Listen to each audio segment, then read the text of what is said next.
Hello everyone and welcome to another Firefly Studios video. Today we're going to be going through our MMO RTS Stronghold Kingdoms with Matt and Cristian, finding out what they've been working on and what's coming to the game in the coming months. Now before we begin, don't forget we're going to be doing a giveaway at the end of the video, so stick around to find out what kind of in-game bonuses you can win.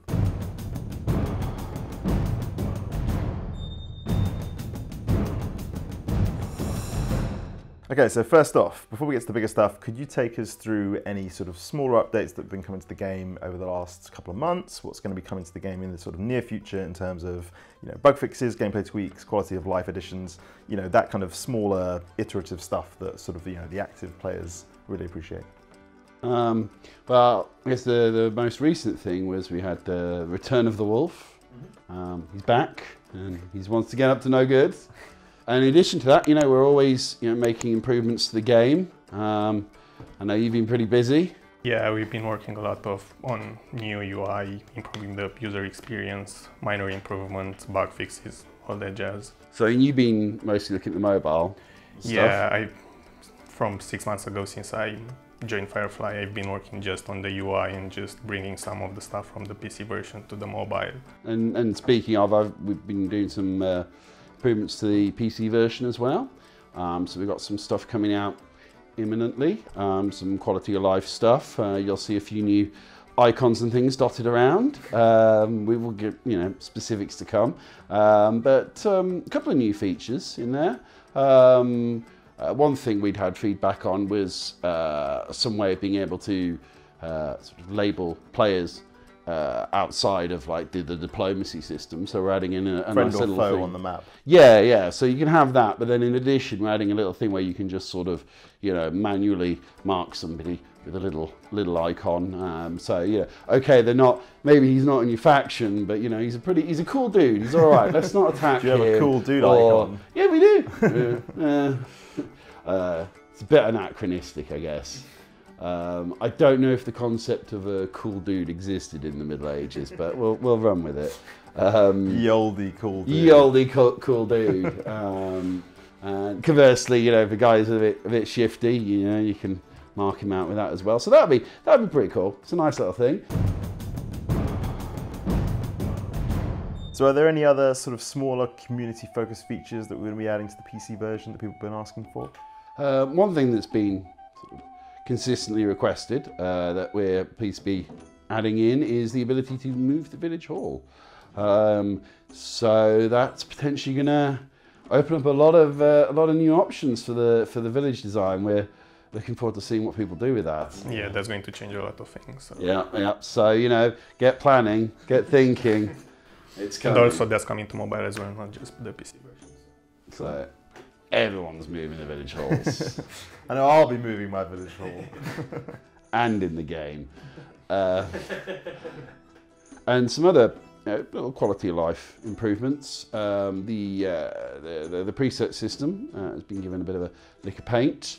We've improved that, so now you'll be able to sort of go through your list of presets and see ahead of time what's actually required. So like how much wood, how many archers, etc., and bring up a little preview just to remind yourself which is which, because we know some people can end up with a pretty long, thorough list of them. So hopefully that'll help as well. So we've mentioned this before, but the contest system, formerly known as the event system, we had a bunch of people in the community asking about sort of its implications for the game, its design, influences, when they can expect to see it, rewards. Could you give us a bit more depth about what you've been working on with that system and kind of when people can expect to see it? Okay, so the contests were something that we announced like a few months ago. We are in the final stages of testing at the moment. Everything looks fine. Keep up to date for that. That's going to follow us on social media is what he's saying. Exactly.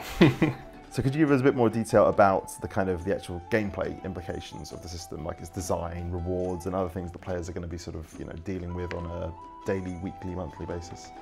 So yeah, the idea of it is we're going to have these sort of periodic, temporary contests that sort of suddenly pop up, and there's a whole variety of things you could be asked to do.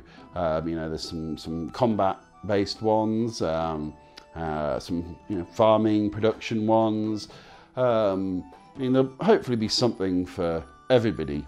All types of players. Yeah. Yeah, you'll be given a set period of time, probably kind of like a week, maybe, or 2 weeks. You'll get a good bit of time to get stuck in and compete. So it won't be like if you don't play for like 3 days, you'll miss the contest and that's it? No, okay. No. We want to give people good window of opportunity to get involved. And then when that period's up, we'll tally up the scores and be handing out sort of a bunch of prize bundles. Yeah, card packs, different cards, stuff like that. Pretty much at this point, I think anything that's in the game really. I think most things are in there, aren't they? Yeah, most of the resources, faith points even. So yeah, a lot of stuff. Okay, cool. So people can expect the whole variety of prizes to be won. And we'll sort of have, sort of tiers of them. You'll have the gold prize and the silver prize and that sort of thing. The other key thing we're doing is we're going to sort of base it off the player rank. So the idea is there'll be, at any one time, there'll be sort of 3 separate versions of the contest. So you'll have sort of the commoners and the nobles and the crown princes. So everybody gets a chance to... Okay, so if you're a new player, you're not just going to be completely outclassed by, someone who's been playing the game for years. You should be able to get something, yeah. Also, most players can get the prize because there's a minimum score that you have to achieve in order to get the prize. So even if you play like for a few days a week, you can get that. So cool. Yeah. No, we've gone full Oprah Winfrey on it. You get a card pack. You get a card pack. It's a bit like Sports Day where you run and then you get a medal for trying. Yeah. But that medal will actually be worth something this time. Is there anything else you want to say about the event system in terms of it as a feature? How it's going to be available for, what platforms it's going to be on? So the contests are going to be cross-platform. They're going to be running once a month, something like that. Around 2 weeks, and then 2 weeks pause, and then they'll just keep going, and there's going to be a different contest each month. It's not going to repeat or anything like that. So just to finish up, is there anything else that you wanted to mention to Kingdoms players in terms of sort of the immediate future of the game and the kind of like longer term plan going forward? I mean, the contest system's the big thing in the imminent future. Beyond that, we're always going to be looking for areas to improve. New worlds, new ways of playing. I mean, we're Firefly, we've always got something in the works, So I guess, just keep an eye out. So that was everything coming to Stronghold Kingdoms in the immediate future, and you may remember that we have a giveaway that we mentioned at the start of the video. Now, for your chance to enter and win yourself a bunch of card pack and premium tokens, make sure you scroll down, click on the link in the description, and subscribe here on YouTube to enter. Finally, special thanks to Matt and Cristian here for joining me today. If you liked the video, make sure you give us a like and subscribe here on Firefly Studios YouTube for more Stronghold Kingdoms content in the future.